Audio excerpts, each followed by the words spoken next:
안녕하세요. 저는 영화 촬영 감독 김영구입니다. 사이버 영상 아카데미를 통해서 여러분을 만나게 돼서 정말 반갑습니다.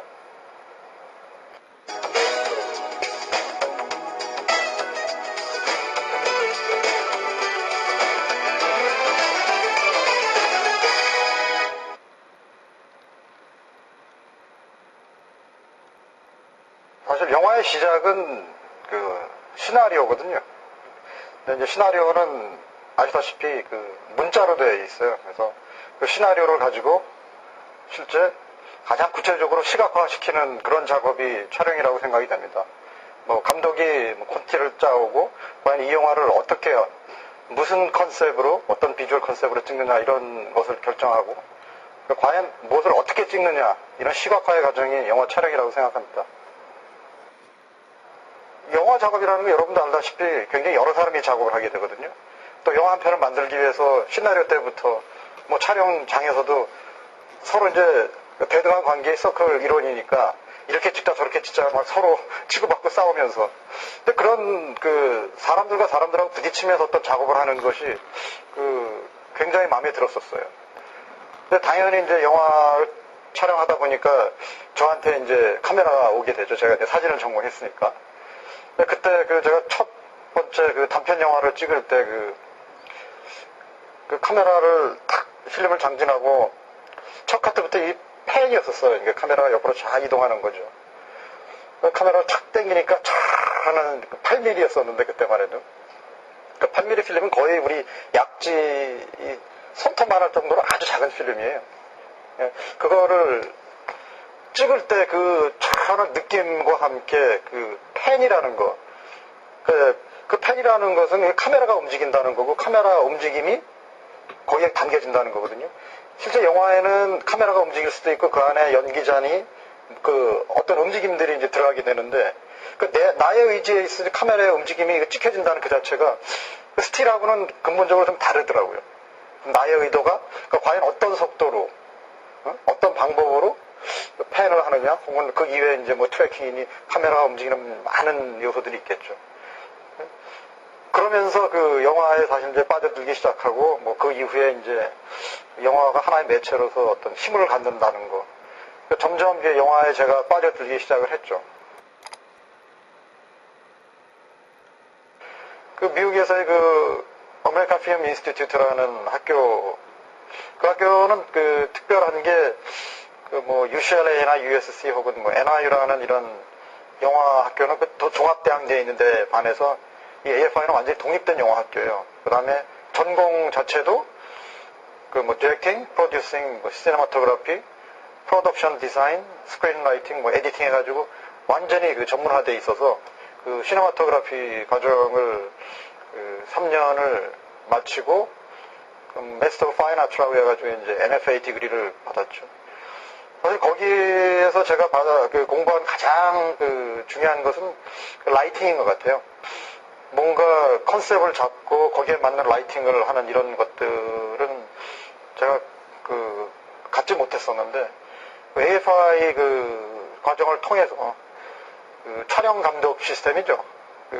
헐리우드는 그래서 촬영 감독의 역할이 어떤 것이구나, 촬영 감독이 어떤 일을 해야 되는구나 그런 것들을 배워온 것이 저한테는 굉장한 도움이 됐어요.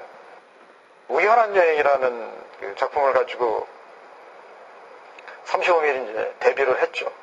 그때 이제 김명건 씨하고 꼬마아이가 주인공이었던 게 기억이 나는데,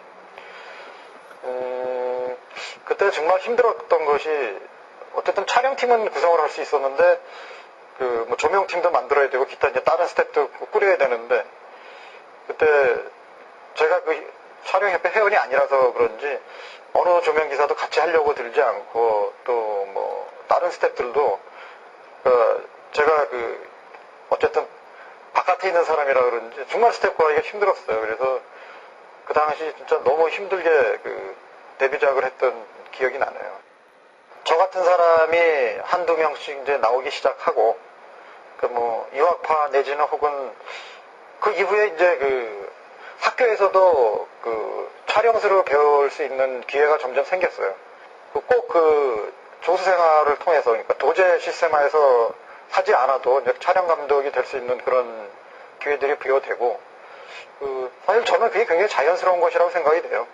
학교에서 그 교육을 받아서 어떤 포트폴리오를 통해서 인정받아서 곧장 데뷔할 수 있는 케이스가 있는가 하면은 그 현장에서 이제 어깨너머로 배웠지만 과거와는 달리 그 나름대로 어떤 형태로든, 그러니까 요즘에 뭐 그 사설로 경영하는 그런 그 학원도 많이 있거든요. 그다음 자기 스스로 또 연구도 하고, 또 단편 영화가 굉장히 활성화되어 있기 때문에 단편 영화 또 촬영을 하면서 스스로 또 실력을 키우고, 그다음에 이제는 과거의 도제와는 다른 어떤 그 현장에서 그 스스로 공부를 하고 또 올라와서 이제 촬영 감독이 되는 케이스와, 이제 학교에서 또 선생님한테 배우고 자기 또 학교에서 또 실습해가지고 촬영 감독이 될 수 있는 이런 이제 두 개의 케이스가 지금은 현재 공존하고, 그건 아주 이상적이라고 저는 생각이 돼요. 소위 이제 DP 시스템이라는 것은 촬영 감독이죠. 이제 디렉터 포토그래피라고 해서 깐편의 영화에 있어서 이제 비주얼을 책임지는 사람이죠. 그 다음에 이제 그 캐머라 파트에 이제 캐머라 오퍼레이터가 있고, 이제 그 밑에 이제 캐머라 어시스턴트가 있겠고, 그 다음에 이제 라이팅 파트로 보면은 이제 미국에서 이제 게퍼라 그러죠. 이제 조명 기사인데, 조명을 그 촬영 감독의 지시에 의해서 이제 움직여주는 그런 사람. 그 다음에 그 밑에 이제 또 뭐 그립이니 혹은 뭐 일렉트리션, 뭐 전기 기술자니 해가지고 또 있게 되는데, 일단은 비주얼을 책임지는 사람은 한삼이라고 생각이 돼요. 그러니까 라이팅하고 그러니까 조명하고 촬영이 저는 절대로 두 개라고 생각되지 않거든요.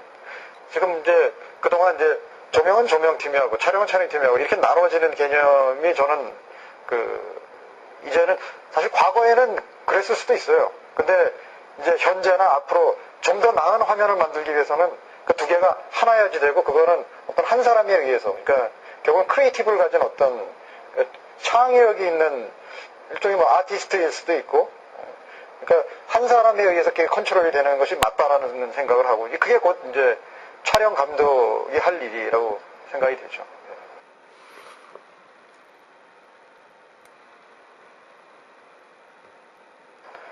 그 카메라 파트에 대한 지식이 충분히 있어야 될 것이고요. 과연 어떤 렌즈를 어떻게 쓸 것인가, 카메라 워크를 어떻게 할 것인가, 뭐 필름을 뭐 어떤 스타일로 쓸 것인가.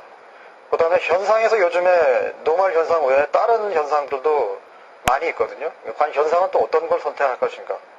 그런 부분에 대한 어느 정도의 뭐 지식이 있어야 될 것이고요. 그 다음에 또 가장 중요한 라이팅. 과연 라이팅을 어떻게 할 것인가. 그러니까 결국은 화면을 어떻게 만들 것인가가 되겠죠. 이 영화가 뭐 전반적으로 어두운 분위기로 갈 것인가, 아니면 뭐 밝은 분위기로 갈 것인가, 또 뭐 좀 찬 색깔로 갈 것인가, 아니면 따뜻한 색깔로 갈 것인가, 아니면 또 다른 어떤 색깔로 갈 것인가. 그러니까 그런 모든 부분에 대한 좀 다양한 지식들이 있는 것이 촬영 감독으로서 굉장히 중요한 부분이겠죠.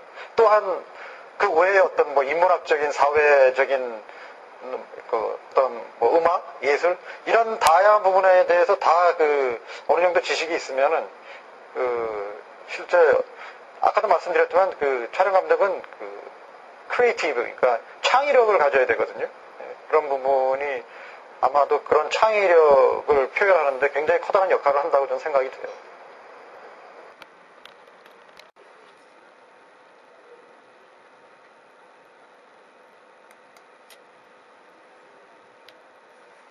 그게 사실 우리 현장에 참 좀 큰 문제이기는 해요. 그래서 몇몇 촬영 감독들은 그런 조명 기사들하고 작업이 쉽지 않으니까 자체 내 촬영팀에 조명팀을 따로 만들어요. 지금 그렇게 운영하는 팀이 한 서너 팀 되는 것으로 알고 있는데, 그러니까 그렇게 되면 이제 자기가 모든 걸 컨트롤할 수 있죠. 근데 이제 또 한계가 그 조명팀들은 오랫동안 작업을 한 연륜 있는 팀들이 아니고 대부분 다 급조된 팀들이라서 작업이 굉장히 좀 원활하지 않다는 이야기를 들었어요. 그러니까 그 사람들도 어쨌든 자기가 하고 싶은 어떤 걸 하고 싶어 하지만 또 그런 한계가 있는 거죠. 우리나라에는 이제 DP 시스템이라고 말하기는 좀 애매하죠. 왜냐하면 대부분의 이제 촬영 감독들이 캐머라 오퍼레이팅을 겸하고 있기 때문에, 캐머라 오퍼레이팅을 하면은 카메라 워크를 하고 뭐 그 카메라 쪽에 또 신경 쓰다 보면 라이팅 쪽을 잘 못 봐요. 그런 어려움들이 있죠. 그래서 좋은 그 조명기사를 만나게 되면은 오히려 더 득을 볼 수도 있어요. 그러니까 만약에 그런 실력 있는 조명기사를 만난다면은 사전에 컨셉만 어느 정도 크게 보는 거죠. 그 일치를 하게 되면은 그다음부터는 그냥 알아서 해주세요 해도 저는 뭐 문제가 없을 거라고 생각이 되고. 뭐 저 나름대로의 특별한 노하우는 아니라고 생각이 되고요. 일단은 그 시나리오를 보고 이걸 과연 어떻게 그 시각화 시킬 건가, 그러니까 그림을 만들 것이야 대한 정밀 분석이 좀 필요하겠죠. 그래서 일단 그 영화에 대한 그 비주얼 컨셉이 잡히면은 이제 현장에서 그 컨셉을 유지하기 위해서 그 뭐 라이팅이라든지 기타 모든 것을 하겠는데, 일단은 그 외에 어떤 그 인물에 대한 그 접근이라든지 단순한 라이팅뿐만 아니라 그런 것들은 사실 좀 현장성이 좀 있어요. 현장에 이제 카메라를 펼쳐놓고 그 캐릭터들이 그 안에서 움직이고 있을 때, 이 카메라를 어느 각도에서 어떻게, 좀 더 가까이 혹은 좀 더 멀리, 이런 것들을 이제 현장에서 좀 많이 고민하게 되죠. 그러니까 일단은 가장 중요한 거는 그 샷에 대한, 그 샷이 과연 어떤 기능을 할 것인가, 이 샷이 왜 찍혀지는지에 대한 어떤 그 좀 분석이 가장 중요한 부분이라고 저는 생각이 돼요. 저는 사실 그 한 편의 영화는 감독의 것이라고 생각해요. 일단은 감독의 역량에 따라서 영화가 많이 좌우가 된다고 생각을 하고 있고, 또 현장에서도 그 감독에 의해서 뭐 분위기뿐만 아니라 또 그런 분위기는 영화 내적으로도 굉장히 그 영향을 미치기 때문에 저는 감독을 어떤 서포터 해주는, 도와주는 사람의 입장이라고 생각이 되지, 제가 주도적으로 뭐 앵글을 잡아놓고 뭐 그러한다고 좀 생각되지는 않거든요. 일단은 그 감독의 얘기를 많이 듣고, 어떤 면에서는 그 감독은 한 편의 영화 전체를 보는 사람이거든요. 그렇기 때문에 그 전체에 대해서 고민하는, 어떤 면에서는 그 촬영자는 감독에 비해서는 그렇게 많이 고민하는 사람이라고 생각되지는 않아요. 감독은 너무나 많은 부분에 대해서 모든 고려를 해야 되기 때문에, 그런 부분에 있어서는 제가 그 각각의 부분에 그 도와주는 역할이 가장 중요한 게 아닐까, 그렇게 생각해요. 뭐 대부분의 사람들이 이제 좋은 시나리오를 선택하더라고요. 그건 굉장히 중요한 부분이라고 생각이 되는데, 일단 뭐 저도 뭐 시나리오를 무시하는 건 아닌데, 일단 저한테는 시나리오보다도 더 중요한 것이 그 감독이라고 생각이 돼요. 그 이유는 뭐냐면은 저는 솔직히 현장이 굉장히 즐거워야지 된다고 생각하고 있거든요. 서로 뭐 농담도 하면서 굉장히 즐겁게 그런 작업 속에서 전 좋은 작품이 나온다라고 생각이 되기 때문에, 어떤 면에서는 그 감독이 영화를 잘 만드는 어떤 영화 내적인 능력이 아니라 그 사람들, 사실 50명의 학생이 감독 하나 보고 이렇게 그날 뭘 찍을까 뭐 이게 쫓아가기 때문에 그 50명의 사람들을 어떻게 잘 아우르고 자기 사람으로 만들어내에 따라서 그 분위기가 굉장히 좌우되거든요. 그래서 사실 저는 뭐 영화를 잘 만드는 감독이면 좋겠지만, 오히려 그 사람들과의 관계, 특히 뭐 저와의 관계 속에서 굉장히 즐겁게 그런 작업을 할 수 있는 그런 인성인 감독이 저한테는 가장 그 작품을 선택하는데 중요한 것 같아요. 예, 진짜 뭐 비트는 그 라이팅도 그렇게 독특했었지만 그 카메라 자체에 있어서도 그 굉장히 많이 핸들드, 그러니까 소위 들고 찍기라고 그러죠. 그 당시 그렇게 들고 찍기를 많이 했던 이유는 그 기본적으로 그 영화의 또 컨셉이 그야말로 방황하는 그 고등학생들이죠. 어떤 그들의 방황하는 모습들에 뭐 그러다 보니까 또 거기에 또 뭐 액션도 가미되고, 그래서 특별한 씬들에 있어서는 좀 과장되지만 굉장히 와이드 렌즈를 썼던 기억이 있는데, 특별히 또 그 씬이 생각이 나네요. 거기에 이제 고소영이 이제 로미죠. 그다음 그 정우성 캐릭터 이름은 너무 오래돼서 잘 생각이 나질 않는데, 굉장히 두 사람이 오랜만에 어느 락카페 같은 데서 만나는 씬이었었는데, 그 두 사람의 모습이 굉장히 좀 처절하고 뭔가 좀 글쎄요. 그 와이드 렌즈를 아주 극단적인 와이드 렌즈를 그때 쓰니까 굉장히 좀 몽롱한 느낌이었던 걸로 제가 생각이 되는데 어쨌든 그러한 특별한 렌즈를 쓰므로 해가지고 그들의 심리를 묘사하는데 굉장히 좀 성공적이었다라는 생각이 드네요. 그때 특별히 우리가 이제 스텝 프린팅이라는 걸 했어요. 그 다음에 이제 스텝 프린팅 중에서도 스킵하고는 뭐 스트레칭 해가지고 이제 프레임을 빼서 늘리는 방법. 그게 이제 스킵이죠. 응? 그러니까 약간 고속으로 찍은 건 오히려 그 프레임, 그러니까 한 프레임을 빼서 하는 효과가 있고, 이거 스트레칭은 저속으로 찍어서 그거를 저속으로 찍으면 뭐 알다시피 그 차이프리시트 영화가 진짜 빨리 움직이게 되는데 그걸 또 적당하게 움직이게 하기 위해서는 예를 들어서 우리가 이걸 12프레임으로 찍었으면은 한 프레임씩 늘려주면 24프레임이 되죠. 1초에 24프레임이 돌게 되면은 그 정상적인 그 운동성으로 우리한테 보여지기 때문에 아마 그때 더 낮은 프레임으로 찍어서 오히려 또 만약에 뭐 8프레임을 찍은 거를 갖다가 한 4프레임씩 늘리게 되면 오히려 약간 고속의 느낌이 나겠죠. 같은 프레임을 여러 장 늘렸기 때문에 오히려 단절감이랄까요? 그러니까 똑같은 프레임이 여러 장 느끼면서 이런 탁탁탁 어떤 그런 느낌들이 있죠. 그 다음에 이제 저속 촬영을 하게 되면은 실제 스틸 사진에서 그 슬로우 셔터로 찍은 그런 느낌이 돼서 실제 굉장히 빠른 그 운동성이 있는 그러니까 예를 들어서 뭐 사람이 이렇게 주먹을 휘두른다 했을 때 그런 것들이 굉장히 흘러 보이죠. 그러니까 그런 흐르는 화면이 똑같은 몇 개가 여러 개 붙어 있음으로 해가지고 아주 독특한 화면은 진짜 흐르는데 굉장히 단절된 그런 게다가 또 고속 화면에 또 느낌을 주게 되고 아주 독특한 그러니까 한꺼번에 여러 개를 구상함으로 해가지고 또 다른 어떤 표현을 할 수 있는 그런 후반 작업에서의 프로세스가 되겠죠. 예. 그 다음에 사실 무사 때는 영화가 이제 뭐 사막이나 이런 황무지에서 시작이 돼서 숲으로 들어오게 되고 나중에는 이제 토성으로 넘어가는데 그 두 시작과 끝에 이제 중간에 역할하는 숲신이 처음에 감독님이 얘기하기로는 정말 굉장히 밀림. 옆에 뭐 누가 있어도 도저히 그걸 알 수 없는 그냥 굉장한 밀림을 생각을 하고 그런 장소에서 찍어야겠다라는 처음에 계획을 세웠었는데 우리가 그 씬을 찍을 때쯤이 아마 10월 하슬인가 11월 초인가 그랬을 거예요. 그러다 보니까 낙엽이 다 떨어지고 실제 이제 그 장면에서 이제 말도 뛰어다녀야 되는데 사실 말이 뛰어다니려면 그렇게 밀리면서 말이 뛰어다닐 수가 없죠.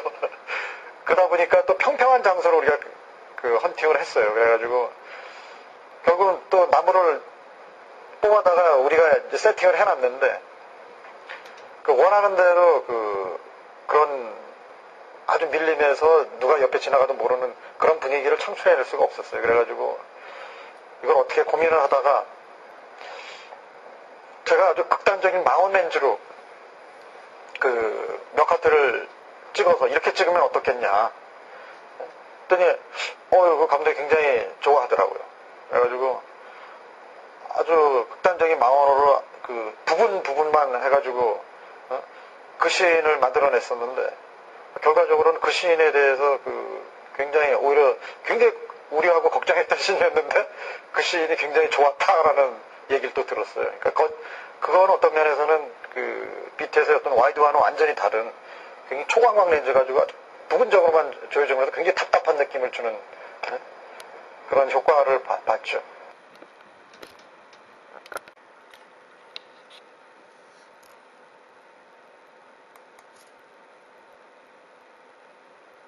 글쎄요. 일단 뭐 경험이 좀 중요하겠죠. 많은 경험을 하다 보니까 이때는 이렇게 찍으면 어떨까 근데 제가 이제 지금 한 15편의 영화를 했는데 사이클이 있더라고요. 그러니까 김성수 감독 영화와 김성수의 영화 아닌 영화 해가지고 사이클이 있는데, 김상수 감독 영화는 대부분 템포가 굉장히 빨라요. 또 그 얘기는 결국 커트가 굉장히 많다는 얘기고, 또 대부분의 영화가 또 좀 액션이 좀 가미된 뭐 그런 영화라서 그런지. 그 다음에 김상수 감독은 그 비주얼에 대해서 굉장히 그 고려가 많은 감독이에요. 그 비트 때도 그렇고, 뭐 태양은 없다. 태양은 없다는 또 이 고속의 미학을 또 한번 해보자 그래가지고 굉장히 고속으로 뛰는 모습들이라든지 이런 걸 또 시험해봤던 그런 기억이 있는데, 또 무사에서도 역시, 무사는 어떤 면에서는 비트와 태양은 없다에서 해본 그 결과물을 가지고 그 무사에 또 적용한 그런 케이스가 됐는데, 그러니까 김상수 감독하고의 작업에 있어서는 제가 상당히 많이 배워요. 그러니까 비주얼에 있어서 어떤 독특함을 원하기 때문에 과연 그 독특함을 위해서 우리가 뭘 어떻게 해야 될 것인가 연구도 많이 하고, 그다음 또 뭐 테스트도 많이 해보고. 그러니까 오히려 기술적인 부분에 있어서는 김상수 감독과의 작업에서 제가 뭘 많이 배우지 않았나 그런 생각을 하게 되고요. 딴 영화들은 또 굉장히 느린 영화들이에요. 사실 비트는 그 당시 한 1700카트였었나요? 보통 영화가 한 5, 600카트 되는데 한 3배 정도 되죠. 근데 그 다음에 이제 아름다운 시절이라는 영화를 제가 찍었는데 그 영화는 또 한 120카트뿐이 안 돼요. 그 당시 그래서 아니 그 1700카트를 찍은 사람이 120, 30카트 영화를 어떻게 찍을 수 있느냐, 이거 한 사람이 찍은 건 맞냐, 뭐 그런 얘기도 하곤 했는데, 근데 어떤 그런 빠른 템포와 느린 템포를 사이클로 찍다 보니까 저 스스로도 굉장히 뭐 배우는 것도 많고, 또 어떤 면에서는 또 호흡이 조절이 된다고 할까요? 계속 빠른 것보다는 빨랐다 늦었다 빨랐다 늦었다 이런, 그건 굉장히 저한테 행운이었다라고 좀 생각이 돼요.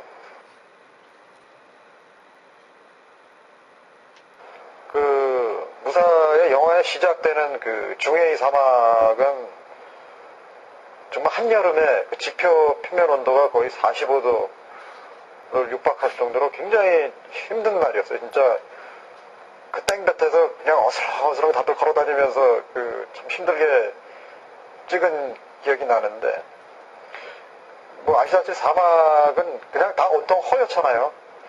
무진장 또 난반사가 심하고. 사막은 정말 좋은 그림 찍기가 쉽지가 않아요. 근데 딱 유일하게 해 넘어가기 직전에 좀 사막이 전체적으로 이제 그림자가 옆으로 뒤리우면서 이제 콘트라스트가 생기고 사막의 이제 웅장함이 좀 보이게 되는데, 근데 그 시간이 굉장히 짧거든요. 근데 거기에 뭐 한두 명 세워놓고 이렇게 찍는 샷이 아니고, 무사 보신 분들은 알겠지만 수도 많은 사람의 어떤 행렬을 찍는 거거든요, 그게. 그러다 보니까 근데 한 테이크만 찍어서 뭐 오케이가 나면 되는데 사실 그런 경우는 별로 없어요. 그러다 보면은 다시 찍어야지 되기 때문에 또 다시 뒤로 물려라. 근데 또 뒤로 물리는데 밟던 자리를 그대로 밟고 가라. 왜냐면은 다른 데 가면은 또 발자국이 나니까. 그때는 좀 완전히 전쟁터예요. 그냥 뭐 욕설이 난무하고. 그러니까 그 와이드샷은 이제 그 해넘어가기 직전에 찍어야 되기 때문에. 그렇게 전쟁을 치르면서 찍은 진짜 익스트림이 롱샷이 참 괜찮게 찍혀진 것 같아서 굉장히 좀 흐뭇했고, 근데 그 당시에 모래바람을 겪는 시인이 있었는데 그게 참 걱정했어요. 중국에다가 물어보니까 이 바람을, 커다란 이제 프로펠러가 필요한데 중국에는 없다 그러더라고요. 그러니까 결국은 선풍기 몇 대 놓고 이제 해야 되는데, 야, 이거 할 수 있을까? 굉장히, 사실 테스트 촬영 때도 해봤는데, 진짜 이렇게 모래가 날아가는 지역이 너무 조금 해서, 야, 이 씬을 어떻게 해야 될까 굉장히 고민했었는데, 찍다가 갑자기 모래 폭풍이 온 거예요, 진짜, 실제.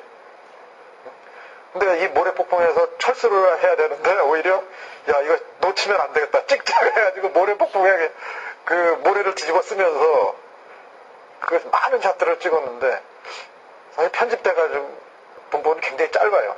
정말 아깝더라고요. 그거 진짜 모래폭풍을 맞이하면서 스태프들과 캐스트들 정말 너무 심한 모래폭풍이어서 눈을 뜰 수가 없을 정도였거든요.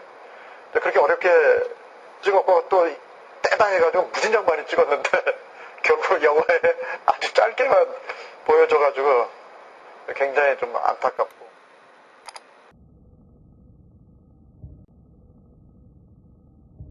그 부분을 우리가 가장 우려했었어요. 그래서 실제 테스트 촬영 때 모래 폭풍이 오면 어떻게 할 것이냐, 그런 부분도 좀 고려를 했었고, 실제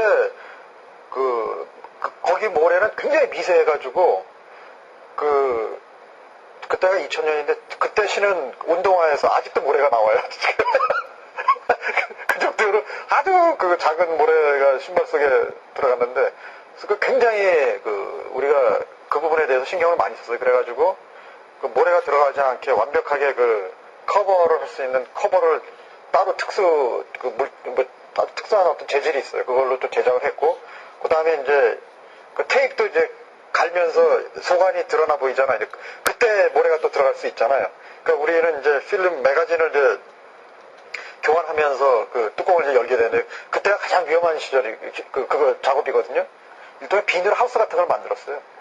그 안에 들어가서 상상하게. 근데 그 덕에 이제 로딩하는 친구는 땡볕에 비닐 하우스에 있다고 생각해 보세요. 필름 하나 체인지하고 나오면 완전히 온몸이 그냥 가만히 있어도 땀 나는데 비닐 하우스에 들어가 있었으니, 그렇게 해가지고 정말 놀라운 게, 저희가 30만 피트를 찍었는데 단 한 가지도 스크래치가 없었어요.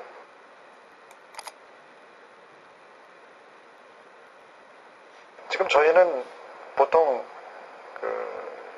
개런티를 작품당으로 계약을 하거든요.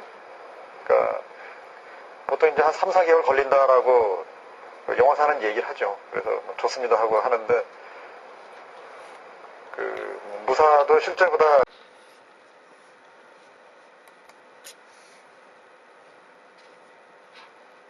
지금 저희는 보통 개런티를 작품당으로 계약을 하거든요. 그러니까 보통 이제 한 3, 4개월 걸린다라고 영화사는 얘기를 하죠. 그래서 좋습니다 하고 하는데,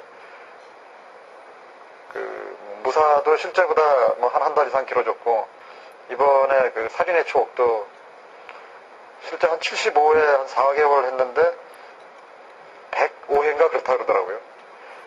그런 면에 있어서는 계약 때 그렇게 정확하게 쓰지는 않았지만, 어쨌든 날짜가 오버되고 이렇게 되면은 또 재계약을 해주거나 어떤 개런티를 더 받아야 되는데, 사실 좀 그렇지 못한 경우가 대부분이고. 근데 그 얘기를 왜 꺼냈냐면은, 살인의 추억은 빛신이 굉장히 많아요.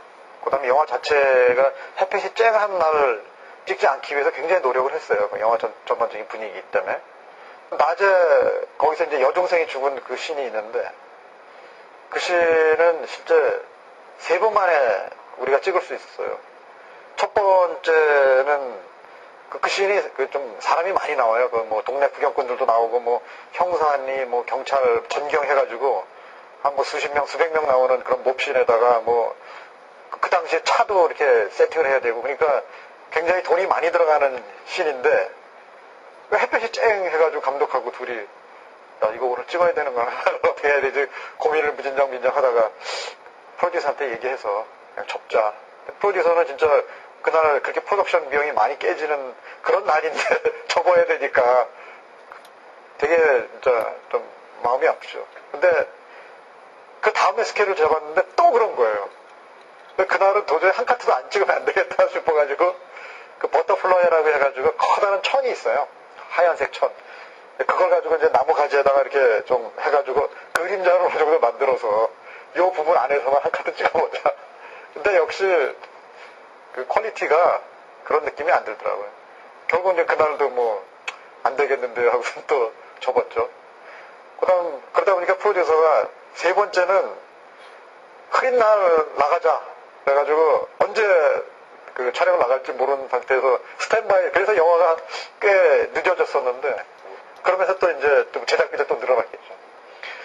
그러니까 저희는 또 늘어나면서 늘어난 만큼 이제 개런티를 더 받아야 되는데, 예? 또 그럴 수도 없는 거고. 근데 분명한 거는 그 늘어난 만큼 영화의 완성도, 화면의 퀄리티는 또 무진장 좋아지는 거거든요. 우리가 그때 만약에 그냥 여우비라도 찍자 했으면 그 영화가 절대로 그런 분위기가 창출되지 않았을 거예요. 그렇게 되면은 그 영화에 그렇게 사람들이 감정이입이 되지 않았을 테고, 결국은 그러면 그 영화는 어떤 면에서 또 흥행에서 그렇게 성공하지 못했을 수도 있다라고 저는 생각이 돼요. 그러니까 어쨌든 그 프로듀서가 그때 세 번씩이나 두 번씩이나 그랬을 때 이번엔 찍어야 된다고 밀어붙였으면은 결국은 뭐 어떻게 하겠어요? 프로듀서가 찍으라는데 뭐 감독도 그렇고 저도 그렇고 프로듀서가 그 영화의 퀄리티를 위해서 그만큼 뭐 제작비 오버되는 것이나 그다음 또 어쨌든 시간 오버되는 것에 대해서 그만큼 다들 협조했기 때문에 그 살인의 추억과 같은 진짜 완성도 높은 화면의 완성도요. 영화가 탄생하지 않았을까라는 생각을 해요. 뭐 일단은 그 좋은 작품을 만나서 좋은 작업을 하는 게 뭐 꿈이겠고요. 또 학교에 있으니까 일단 좋은 학생들, 좋은 후배들을 길러내는 게 더 중요한 일이라고 생각이 되고, 그 뭐 촬영 감독으로서라기보다는 그 영화인으로서는 우리 영화 시장이 지금 영화가 굉장히 뭐 점유율도 높고 관객 동원이 많이 되긴 하지만 시장이 되게 좀 작아요.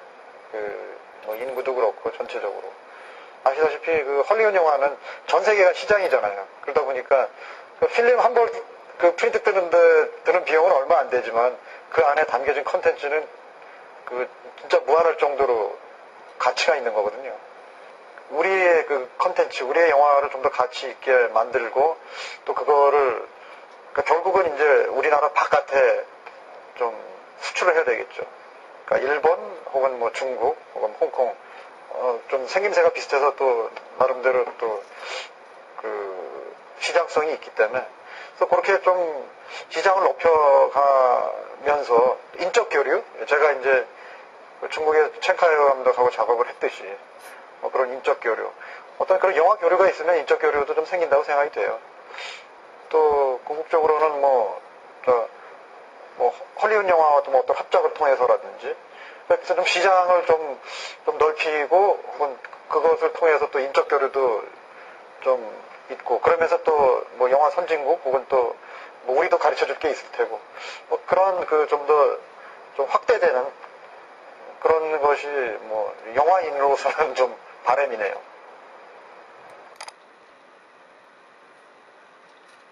사실 뭐 후배 촬영 감독들, 그러니까 저도 제가 데뷔한 지로 한 10년이 되는데 그 이후에 그러니까 제 조수로 있다가 데뷔한 사람들 혹은 제가 학교에서 길러내서 또 데뷔한 사람들 하다 보니까 한 6, 7명 되더라고요. 그래서 와, 참 나도 이제 좀 꽤 식구들이 많이 있구나라는 뭐 그런 생각을 하면서 굉장히 뿌듯해 했는데 영화 촬영을 한다고 해서 촬영 기술에만 전념할 게 아니라 다른 타 분야에도 그 많은 관심을 가져야지만 그 성공하는 촬영 감독이 되지 않을까 그런 생각을 하게 되고요. 그 촬영 감독은 굉장히 비전이 있는 그 직업이라고 생각이 돼요. 아주 열심히 하면은 그 분야에서 뭐 탁월함을 발휘할 수 있고 또 경제적으로도 요즘 뭐 그게 나쁘지 않습니다. 요즘에는. 네? 그래서 그 촬영 감독을 지망하는 사람들에게서는 그 아주 좋은 직업이라고 강력하게 추천해 주고 싶어요. 네, 고맙습니다.